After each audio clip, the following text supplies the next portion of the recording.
घर की सबसे छोटी बेटी अपने घर के अंदर प्रवेश करती है और जो नज़ारा वो देखती है एक बार अपनी आंखों पर ही यकीन नहीं कर पाती, फिर अपनी आंखों को मलते हुए दोबारा उस दृश्य को देखने का प्रयत्न करती है।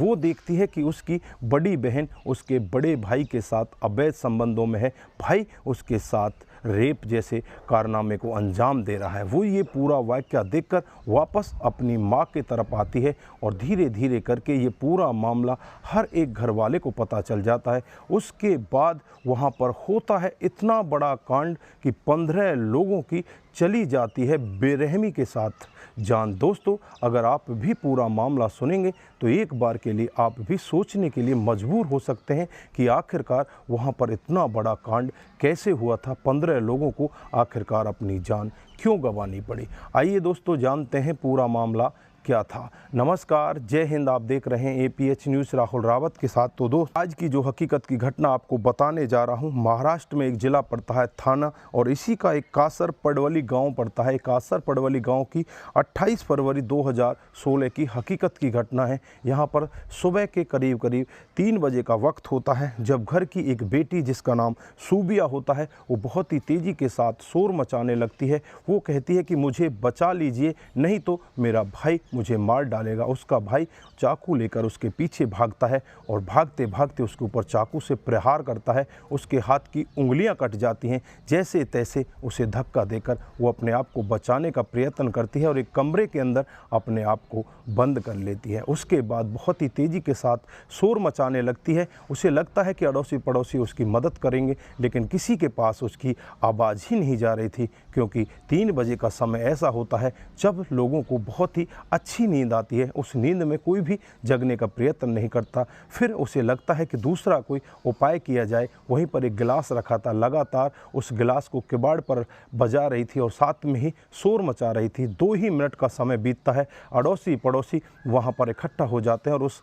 आवाज़ की तरफ का रुख करते हैं। लेकिन उससे पहले जो बाहर मेन गेट होता है वो बंद होता है। उसे आवाज़ लगाई जाती है और उससे पूछा जाता है कि तुम्हारे साथ में हुआ क्या है, क्या हो रहा है। तो वो बेटी यही कहती है कि मुझे बचा लीजिए, मेरा भाई मुझे मार डालेगा। उसके बाद अड़ोसी पड़ोसी उस दरवाजे को तोड़ते हैं। तुरंत ही पुलिस को फ़ोन किया जाता है और जैसे ही आगे का नज़ारा जो देखा जाता है, उस नज़ारे को देखकर सभी की आंखें फटी की फटी रह जाती हैं।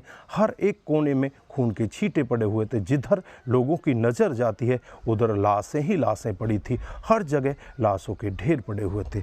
थी मौके पर पुलिस पहुंच जाती है। पुलिस भी जब अंदर का नज़ारा देखती है तो एक बार के लिए पुलिस की भी आंखें फटी की फटी रह जाती हैं। फिर उस दरवाजे को अंदर से खुलवाया जाता है और उस सूबिया नाम की लड़की को अंदर से बाहर निकाला जाता है, लेकिन उसकी हालत बहुत ही ज़्यादा ख़राब हो जाती है। आनन फानन में ही उसे नज़दीकी हॉस्पिटल में ले जाया जाता है। वहाँ जाकर उसका उपचार डॉक्टर साहब कर रहे होते हैं। लेकिन इधर जब पुलिस घर के अंदर का नज़ारा देखती है तो पुलिस की भी आंखें फटी की फटी रह जाती हैं। घर के अंदर 6 महिलाएं, 7 बच्चे और 1 पुरुष जो कि मृत अवस्था में पड़े हुए हैं। किसी का गला कटा हुआ है, किसी का पेट कटा हुआ है, कोई कहीं से कटा हुआ है। पूरा घर खून से लथपथ हुआ पड़ा है। कोई भी जगह ऐसी दिखाई नहीं देती जहां पर खून के छींटे नहीं पड़े। पूरा वाक़या देखकर सबको लगने लगता है कि आखिरकार इनके घर में हुआ क्या है, क्या बड़ी वजह रही होगी जो इतने लोगों को एक साथ में इतनी बेरहमी के साथ मौत के घाट उतार दिया जाता है। यहाँ पर 14 लोगों को बड़ी ही बेरहमी के साथ मौत के घाट उतार दिया जाता है। 15वें के ऊपर हमला किया जाता है। अब उस लड़की से पूछताछ करने की कोशिश तो की जाती है, लेकिन अभी वो कुछ बताने की हालत में नहीं होती। ऐसे ही दूसरी मंजिल पर जाकर देखा जाता है तो दूसरी मंजिल का नज़ारा देखकर सभी लोग एकदम से सहम जाते हैं। घर का एक बेटा जिसका नाम हसनैन होता है वो अपने गले में फांसी का फंदा लगाकर उसे लटका हुआ है। हाथ में उसके एक चाकू भी दिखाई देता है। अब यहाँ पर 14 नहीं 15 लोगों की मौत हो चुकी है। अब इंतज़ार होता है सभी को तो इस मामले से पर्दा उठाने का कि इस मामले में आखिरकार हुआ क्या था, किस वजह से इतने लोगों को इतनी बेरहमी के साथ मौत के घाट उतार दिया गया। उसके बाद लड़की के होश आने का इंतज़ार किया जाता है। जब सूबिया को होश आ जाता है, सूबिया से पूछताछ की जाती है तो एक बड़ा ही चौंकाने वाला सत्य वहाँ पर दिखाई देता है। सूबिया बताती है कि साहब अनवर वारेकर जो हमारे पिता हैं, हमारी हमारी माता का नाम अजगर वारेकर और बड़ा भाई है जिसका नाम हसनैन वारेकर। उसके 2 बच्चे हैं, उसकी पत्नी का नाम जबीन हसनैन और मेरी बड़ी बहन उसका नाम सबीना। उसके 3 बच्चे होते हैं और उससे छोटी वाली बहन जिसका नाम बतूल होता है, जो मानसिक रूप से बीमार होती है, उसकी शादी नहीं होती। उसके बाद एक बहन और होती है जिसका नाम मारिया होता है, उसके 2 बच्चे होते हैं और फिर सबसे छोटी मैं होती हूँ, मेरी एक बच्ची होती है। हमारा घर परिवार बड़े ही अच्छे से चल रहा होता है। जो मेरा भाई होता है वो सीए होता है, 70 से 80 हज़ार रुपये कमाया करता है, लेकिन उसके पास कर्जा करीब 70 से 80 लाख रुपए का हो जाता है। जो हमारे 3 रिश्तेदार हैं उनसे भी वो 15-15 लाख रुपए ले लेता है। पता नहीं वो करता क्या है, उसके ऊपर इतना कर्जा क्यों हो जाता है।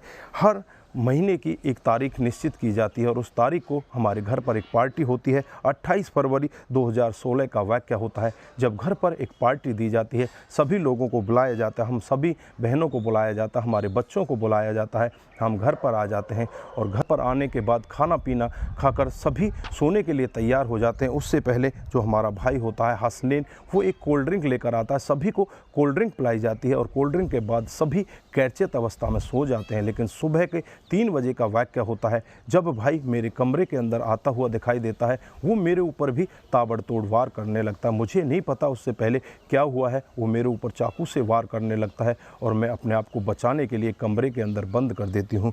जो मेरी एक बहन है जिसका नाम बतूल है, जो मानसिक रूप से बीमार होती है, उसकी शादी नहीं होती, मेरा भाई उसके साथ में गलत संबंधों में होता है। एक दिन ये मैं पूरा वाक़या देख लेती हूँ। उसके बाद पता नहीं भाई को क्या हो जाता है, भाई पूरे के पूरे परिवार को इस तरह से बड़ी ही बेरहमी के साथ मौत के घाट उतार देता है। अब यहाँ पर सोचने वाली बहुत बड़ी बात रह जाती है कि एक लड़का पूरे के पूरे परिवार को इस तरह से मौत के घाट क्यों उतार देता है। खुद तो वो चला जाता है, उसके पीछे राज जो होते हैं वो दफन हो जाते हैं, क्योंकि यहाँ पर जो ये लड़की बता रही है सूबिया, वही यहाँ पर सत्य मान लिया जाता है। क्योंकि जो यहाँ पर इन लोगों को मौत के घाट उतारने वाला होता है वो खुद भी अपनी जान ले लेता है। उसके बाद पुलिस इस मामले में ज़्यादा पैरवी नहीं करती और इस मामले को यहीं पर रफा दफा कर दिया जाता है। और उसके बाद जो सारी ज़मीन जायदाद होती है, जो सारे घर के जेवरात और बाकी सामान होते हैं, वो सूबिया के नाम कर दिए जाते हैं। सूबिया की भी एक बेटी होती है, उसको भी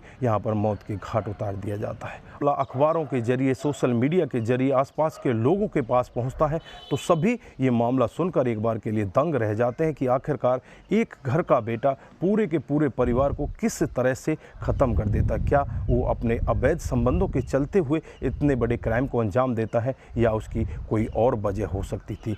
वजह बताने वाला तो आज इस दुनिया में नहीं है, वो अपने आप को भी ख़त्म कर लेता है। तो दोस्तों, यहाँ पर आप क्या सोचते हैं, आपको क्या लगता है कि यहाँ पर क्या हुआ होगा, किस वजह से उसने इतने बड़े क्राइम को अंजाम दिया था। दोस्तों, आपकी जो भी राय है एक बार कमेंट बॉक्स में ज़रूर दीजिएगा। दोस्तों, इस घटनाक्रम को सुनाने का उद्देश्य सिर्फ आपको जागरूक करना है, आपको सचेत करना है, आपको बताना है कि हमारे समाज में इस तरह की घटनाएं भी हो जाया करती हैं। तो दोस्तों, आज के लिए बस इतना ही। फिर मिलते हैं किसी नए मोड के साथ। तब तक के लिए आप अपना ख्याल रखें, अपने परिवार का ख्याल रखें, सतर्क रहें, सावधान रहें और ऐसे क्राइम को अपने आसपास ना होने दें।